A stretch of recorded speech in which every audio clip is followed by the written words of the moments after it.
से एक बार स्वागत करती हूँ अपने YouTube channel the simplified Hindi में। मैं डॉक्टर नवनीता भाटिया आज आप लोगों के सामने एक नई वीडियो लेकर आई हूँ, जो कि मैंने कक्षा 9वीं में से लिया है और पाठ का नाम है प्रेमचंद के फटे जूते, जिसके लेखक है हरिशंकर परसाई। इस पाठ में लेखक ने प्रेमचंद के व्यक्तित्व के बारे में बताया है कि प्रेमचंद बहुत ही ज़्यादा सीधे साधे इंसान थे। दुनियादारी उनके अंदर नहीं थी, दिखावापन उनके अंदर नहीं था, यानी कि दिखावे में बिल्कुल भी विश्वास नहीं रखते थे। प्रेमचंद ने पाँव में जो जूता पहना हुआ था, उस पाँव का जूता थोड़ा सा फटा हुआ था। तो पूरी की पूरी कहानी का जो विषय लिया गया है, पाठ का जो विषय लिया गया है, वो सारी की सारी जो पाठ है जो वो प्रेमचंद के जूते के इर्द गिर्द ही घूमता रहता है। पाठ के आरंभ में लेखक ने कहा है कि प्रेमचंद का एक चित्र मेरे सामने है, यानी कि लेखक कहते हैं कि प्रेमचंद का एक ऐसा चित्र मेरे सामने आता है जिसमें उन्होंने अपनी पत्नी के साथ फ़ोटो खिंचवाई है। यानी कि प्रेमचंद की एक याद उनके दिमाग में घूम रही है, जिसमें उन्होंने जो वो अपनी पत्नी के साथ फ़ोटो खिंचवाते हैं।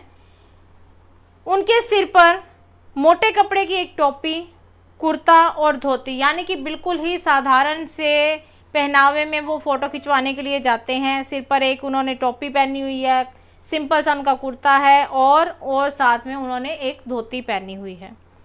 कनफटी चिपकी है, गालों की हड्डियां जो हैं वो उभर चुकी हैं और मूछें उनकी जो है वो बहुत ज़्यादा घनी हैं, जिसके कारण उनका चेहरा जो है वो बहुत भरा भरा सा दिखाई देता है।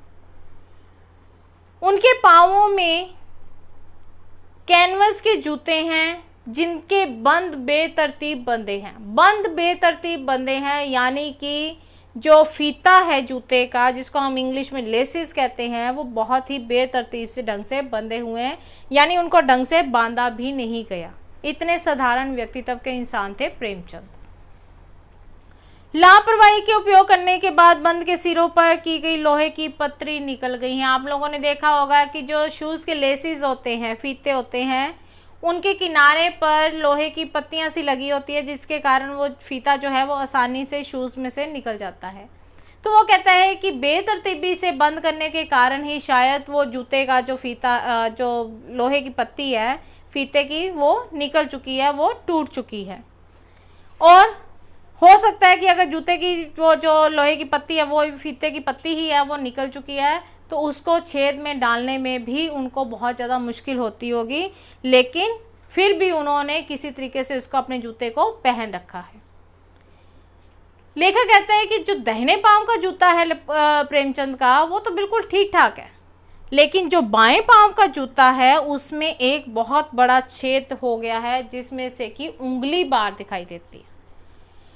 लेखक कहता है कि आमतौर पर क्या होता है कि लोगों के जब जूता फटता है तो उसमें से अंगूठा दिखाई देता है, या उसका तलवा जो होता है वो घिस जाता है।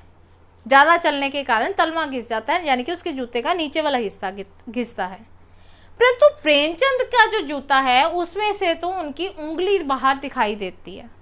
अब लेखक जो कहता है कि वो कहता है कि मैं तो सोच में पड़ जाता हूँ कि प्रेमचंद की पैरों में से, उनके जूतों में से उंगली क्यों बाहर दिखाई देती है। क्या उन्होंने ठोकर मार मार के अपने जूते को फाड़ लिया? क्या वजह रही होगी उन्होंने इस जूते को फाड़ा है? किस तरीके से उनका जूता फट चुका है? अब लेखक आगे कहते हैं कि मेरी जो दृष्टि है वो जूते पर ही जाकर अटक गई। कहता है कि मैं इस सोच में पड़ जाता हूँ कि अगर उनकी ये जो पोशाक है, जिस पहनावे में वो फ़ोटो खिंचवाने के लिए आए हैं, अगर ये पोशाक उनकी फ़ोटो खिंचवाने की है, यानी कि बाहर आने जाने की ये पोशाक है, तो वो कितने साधारण व्यक्तित्व के इंसान होंगे।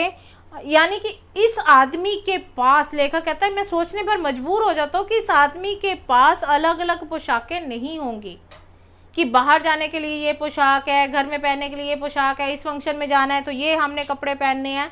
आम लोग तौर पर जो लोग होते हैं वो इस चीज़ को सोचते हैं, लेकिन वो लेखक कहता है कि उनके पहनावे को देखकर मुझे ये लगता है कि अगर ये फ़ोटो खिंचवाने के लिए आए हैं और इन्होंने इस तरह का पहनावा पहन रखा है, तो इसका मतलब इनके पास अलग अलग पोशाकें नहीं होंगी।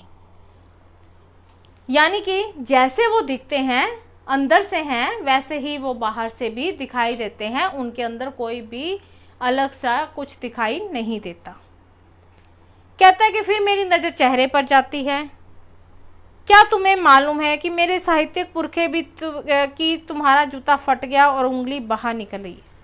लेखक कहता है कि मैं मन ही मन उनसे सोचता हूँ, उनके चेहरे की तरफ देखकर पूछता हूँ कि क्या तुम्हें बताएं कि तुम्हारा जूता फट चुका है और उसमें से उंगली जो है वो बाहर दिखाई दे रही है। क्या तुम्हें इस बात का जरा सा भी एहसास है? कोई तुम्हें लज्जा नहीं आती, कोई तुम्हें संकोच अनुभव नहीं होता? कहते हैं कि क्या तुम इतना भी नहीं सोच सकते? वो मन ही मन अपने प्रेमचंद के लिए जो प्रश्न उसके मन में उमड़ रहे हैं वो उन प्रश्नों का बखान करता है कि क्या तुम इतना भी नहीं सोच सकते कि तुम फोटो खिंचवाने के लिए बैठे हो तो अपनी जो धोती तुमने पहन रखी है उस धोती को थोड़ा सा नीचे खींच दो और फटे हुए जूते में से जो उंगली बाहर दिखाई दे रही है उसे तुम ढक कर उसको छुपा लो। तो वो कहता है कि तुमने ज़बरदस्ती फ़ोटो खिंचवाने के लिए मुस्कान लाने की कोशिश की। कहता है कि प्रेमचंद जैसे थे वैसे ही दिखते थे, इसीलिए उनके चेहरे पर मुस्कान का कोई भाव नहीं था, लेकिन वो फ़ोटो खिंचवाते हुए ज़बरदस्ती अपने चेहरे पर मुस्कान लेकर आते हैं। कहते हैं कि जब फोटोग्राफर ने कहा होगा रेडी प्लीज़, तो उन्होंने ज़बरदस्ती अपने चेहरे पर मुस्कान लाने की कोशिश की होगी। और बाद में लेखक को उन्होंने फ़ोटोग्राफर को जब थैंक यू कहा होगा तो फिर वो वापस अपने पहले वाले पोज में आ गए होंगे।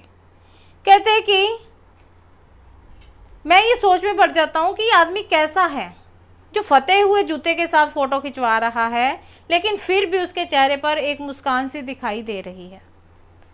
कहता फ़ोटो खिंचवाते हुए ऐसा में लगता है कि जैसे उनकी पत्नी ने ज़बरदस्ती उनको फ़ोटो खिंचवाने के लिए बिठाया हो, यानी कि वो फ़ोटो नहीं खिंचवाना चाहते परंतु उनकी पत्नी ने उनके साथ ज़ोर ज़बरदस्ती की और वो फ़ोटो खिंचवाने के लिए वहाँ पर बैठ गए। कहते हैं कि ठीक है तुमने ऐसा किया क्योंकि तुम फ़ोटो के महत्व को समझते ही नहीं हो। कहते अगर तुम फ़ोटो के महत्व को समझते होते तो कि तुम किसी न किसी से मांग कर जूता पहन सकते थे। अब लेखक यहाँ पर उदाहरण देते हुए कहता है कि जो फ़ोटो खिंचवाने के शौकीन नहीं होते हैं वो लोग क्या करते हैं कि फ़ोटो खिंचवाते समय इत्र लगा कर आते हैं। पुराने ज़माने में इत्र का बहुत महत्व होता था, आजकल तो परफ्यूम चल रहे हैं, तो पुराने ज़माने में इत्र का बहुत महत्व था। तो वो कहते हैं कि तुम इत्र जो लोग हैं शौकीनी वो तो फ़ोटो खिंचवाने के लिए इत्र लगा कर आते हैं और इस तरह से इत्र लगा कर आते हैं मानो उनके इत्र की खुशबू जो है वो फ़ोटो में से बाहर आ जाएगी। तो क्या कभी ऐसा भी हो सकता है? कभी भी नहीं हो सकता। कहते हैं कि लोग तो, व्यंग्य कसता है लेखक कि लोग तो फ़ोटो खिंचवाने के लिए पड़ोसी की पत्नी को भी मांग कर ले आते हैं और उसको अपने साथ बिठा लेते हैं फ़ोटो खिंचवाने के लिए। तो क्या तुम्हारे से किसी से जूता भी नहीं मांगा गया? क्या तुम किसी से जूता भी नहीं मांग सके कि तुम उससे जूता मांग लो और अच्छे तरीके से ढंग से बैठकर फ़ोटो खिंचवा लो? कपड़े भी लोग दूसरों से मांग कर लेते हैं, उधारे मांग कर लेते हैं और उन कपड़ों में फ़ोटो खिंचवाते हैं ताकि वो देखने में बहुत अच्छे लगे, उनकी तस्वीर जो है वो बहुत अच्छी लगे। अब वो कहता है कि टोपी जो है वो बहुत सस्ती होती है और जूता जो है टोपी से महंगा होता है। कहता है कि टोपी 8 आने में मिल जाती है। उस समय, पुराने समय की बात की जा रही है कि टोपी जो है वो 8 आने में मिल सकती है और जूता उस समय भी कम से कम 5 रुपए का रहा होगा। कहता है जूता हमेशा ही टोपी से कीमती रहा है, पहले भी कीमती रहा है और आज भी कीमती ही है। जूता जो है वो कीमती ही है। कहता है लेकिन क्या है कि एक जूते की कीमत, अब तो जूते की कीमत और बढ़ गई और एक जूते पर 2500 टोपियाँ निछावर होती हैं। यानी कि जितने में एक जूता आता है उसमें 2500 टोपियाँ आराम से आ जाती हैं। लेकिन कहता है कि फिर भी जूता जो है वो हमेशा इतना कीमती होने के बावजूद जूते का स्थान कहाँ पर है? पैरों में। और टोपी जो है वो बहुत ज़्यादा सस्ती है लेकिन फिर भी उसका स्थान कहाँ पर माना जाता है? सिर पर। यानी कि सिर पर टोपी को धारण किया जाता है। तो और जूता जो है फिर इतना कीमती होने के बावजूद भी उसका स्थान पैरों में ही माना जाता है। अब लेखक उसको देखकर कहता है कि तुम महान कथाकार हो, बहुत बड़े कथाकार थे जो प्रेमचंद थे, उपन्यास सम्राट थे और युग प्रवर्तक भी उनको माना जाता है। जाने और क्या क्या कहलाते थे, इसके अलावा लेखक कहता पता नहीं उनको क्या क्या कहा जाता था, लेकिन फोटो में भी तुम्हारा जूता जो आया वो फटा हुआ ही आया है। अब लेखक कहता है कि जूता जो मेरे पास है वो भी कहीं बहुत अच्छा नहीं है, मेरा जूता भी फटा हुआ है, लेकिन वो उंगली के स्थान से फटा नहीं हुआ, उसमें से उंगली बाहर नहीं दिखाई देती, बल्कि उसमें से अंगूठे के नीचे का तला जो है वो फट चुका है। कहता है अंगूठा जो है वो जमीन के साथ घिसटता है, उसके साथ ठोकर लगती है और कहीं ना कहीं कई बार वो लहूलुहान भी हो जाता है। पूरा तला गिर जाएगा, पूरा पंजा छिल जाएगा, मगर उंगली बाहर नहीं दिखेगी। कहता कि अंगूठे के नीचे जो हमारा जूता है उसको नीचे से पूरी तरह से घिस जाएगा, पूरी तरह से उसका तला फट जाएगा, लेकिन उसमें से उंगली बाहर नहीं दिखती। क्योंकि फिर क्या होता है कि हमारा पाँव जो है फिर भी वो सुरक्षित ही रहता है।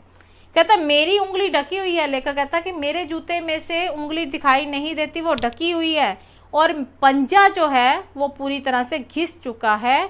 तुम पर्दे का महत्व नहीं जानते, हम पर्दे पर कुर्बान हो रहे हैं। यानी कि तुम्हें ये नहीं पता कि जो चीज़ नहीं दिखानी चाहिए उसे नहीं दिखाना चाहिए, बल्कि उसको छुपाने की कोशिश करनी चाहिए। हम लोग क्या है कि ऊपरी दिखावे को करने के लिए हम लोग उसको कई तरीके से ढक लेते हैं, अपनी जो नाकामी है उसको पूरी तरह से ढक लेते हैं। लेकिन जो प्रेमचंद है वो किसी भी बात पर पर्दा नहीं करते थे, जैसे थे वैसे ही दिखते थे, कभी भी उन्होंने किसी बात को उल्टा घुमाकर नहीं दिया। तो इसलिए वो कहता है कि तुम पर्दे का महत्व नहीं जानते, हम तो पर्दे पर कुर्बान हो रहे हैं।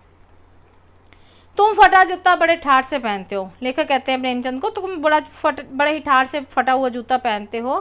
कहता कि मेरी ऐसी नहीं है, मेरी जो रहन सहन है वो ऐसा नहीं है, मैं फटा हुआ जूता नहीं पहन सकता। कहता फ़ोटो तो मैं ज़िंदगी में कभी भी ना ऐसे खिंचवाऊँ, क्योंकि लोग जो है ये फ़ोटो जो है वो तो दुनिया देखती है।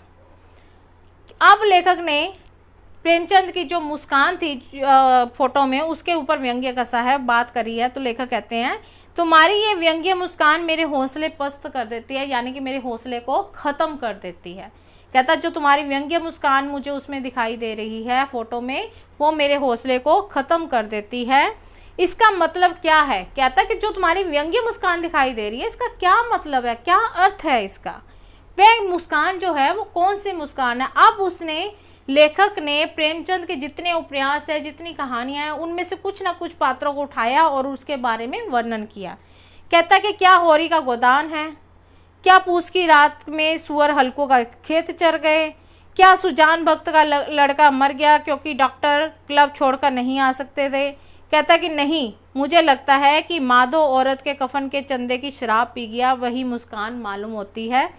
यानी कि उसने प्रेमचंद के जो उपन्यास थे, उनकी जो कहानियाँ थे, वहाँ से कुछ एक पात्रों को उठाया और उसने ये जानने की कोशिश की कि जो ये व्यंग्य मुस्कान दिखाई दे रही है इसमें से क्या किसी पात्र की को लेती है और उसकी बात के ऊपर व्यंग्य मुस्कान की जा रही है।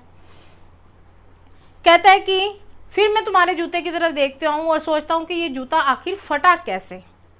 क्या तुम बहुत ज़्यादा चक्कर लगाते हो? क्या तुमने बनिए का उधार चुकता करना है और जब तुम उसकी दुकान के पास पहुंचते हो तो तुम्हें याद आता है कि तुमने इसका उधार चुकता करना है, और अगर तुम नहीं करोगे, उसके सामने से निकलोगे तो वो तुम्हें पकड़ लेगा। तो इसीलिए तुम एक लंबा सा चक्कर काट कर घूम कर जाते हो, जिसके कारण तुम्हारा जूता जो है वो घिस गया है। यानी कि लेखक ने मन ही मन में बहुत सारी बातों को सोचा, बहुत चीज़ें सोची कि इसके क्या कारण हो सकते हैं कि उनका जूता जो है इस प्रकार से घिसा हुआ है। चक्कर लगाने में से जूता नहीं फटता, घिस जाता है। कहता अगर बार बार चक्कर लगाया जाए तो जूता घिसेगा, फटेगा नहीं। आगे वो कहता है कि जिनके देखे दुख उपजत है तिनके करबो परे सलाम, यानी कि उनको दूर से ही सलाम करना चाहिए जिनके कारण हमें दुख दिखाई देता है। चलने से जूता घिसता है, फटता नहीं, तुम्हारा जूता कैसे फट गया? लेखक बार बार एक ही प्रश्न उठाता है कि तुम्हारा जूता जो है वो कैसे फट गया।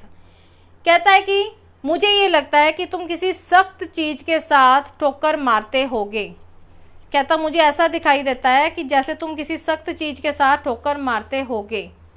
कोई चीज़ तो परत पर परत सर्दियों में इससे जम जाती है, उसे शायद तुमने ठोकर मार मार कर अपना जूता फाड़ लिया। यानी कि जिसके ऊपर बहुत ज़्यादा परत जमी हुई है, क्या तुमने उसको बार बार ठोकर मारी और अपने जूते को ठोकर मार मार कर फाड़ लिया।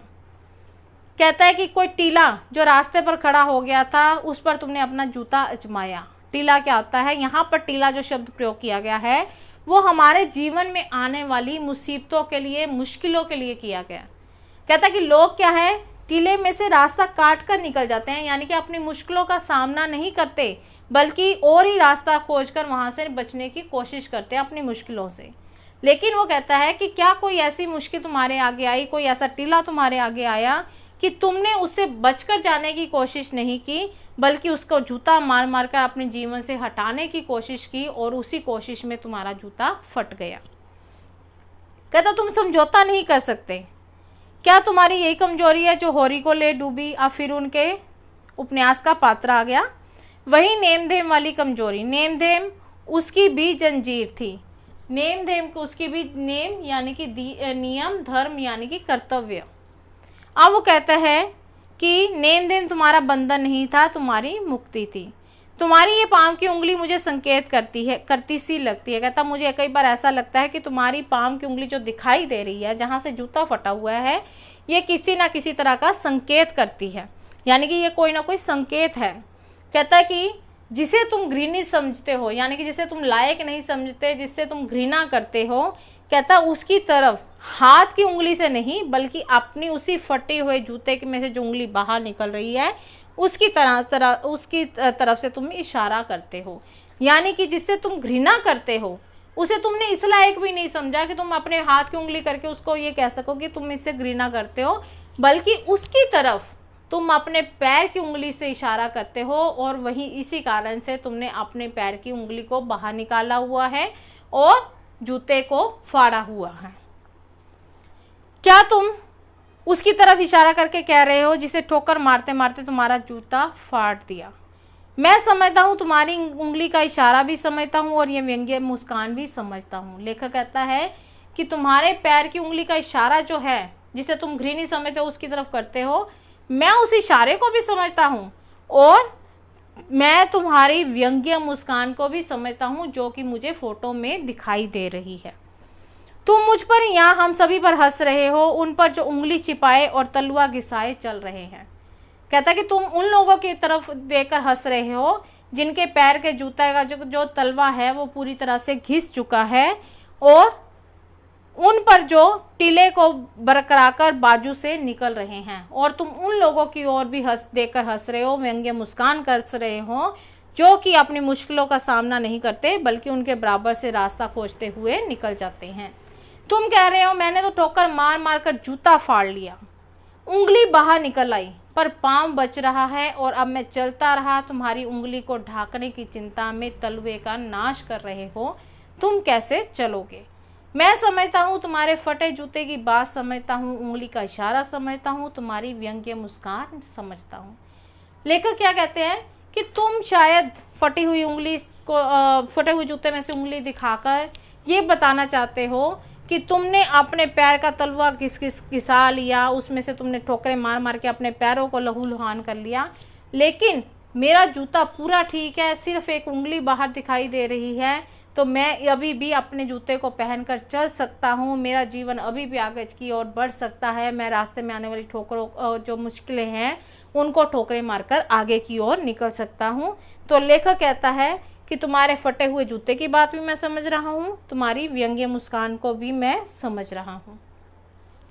तो इस प्रकार इस पाठ में लेखक ने प्रेमचंद के फटे हुए जूते को लेकर, उसमें से जो उंगली बाहर निकल रही है उसको लेकर, उनकी व्यंग्य मुस्कान को लेकर एक पूरा पाठ लिखा है, एक पूरी कथा लिखी है कि उनको उसकी व्यंग्य मुस्कान से क्या क्या अनुभव होता था, क्या क्या वो उनके बारे में सोचता था, क्या क्या कल्पना करता था कि जूता किस कारण से फटा, उस जूते के पीछे फटने के पीछे राज क्या है, क्या उन्होंने कभी भी मुश्किलों में से कटकर रास्ता नहीं बनाया। और वो कहता है ये सच्चाई है कि प्रेमचंद जैसे थे वैसे ही ऊपर से दिखते थे, उनके अंदर और बाहर में कोई लुकाव छिपाव नहीं करते थे, कभी उन्होंने किसी बात को छुपाने का प्रयास नहीं किया, जैसी उनकी ज़िंदगी थी वो वैसा ही दिखाते थे। तो ये थी हमारी प्रेमचंद के फटे जूते पाठ की व्याख्या, जिसे मैंने बहुत ही सरल शब्दों में बताया है।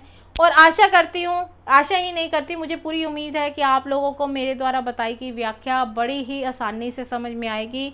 और अभी तक आप लोगों ने अपने फ़ोन उठाकर मेरी इस व्याख्या को सुनकर लाइक के बटन को दबा दिया होगा और कमेंट्स भी आप कर रहे होंगे।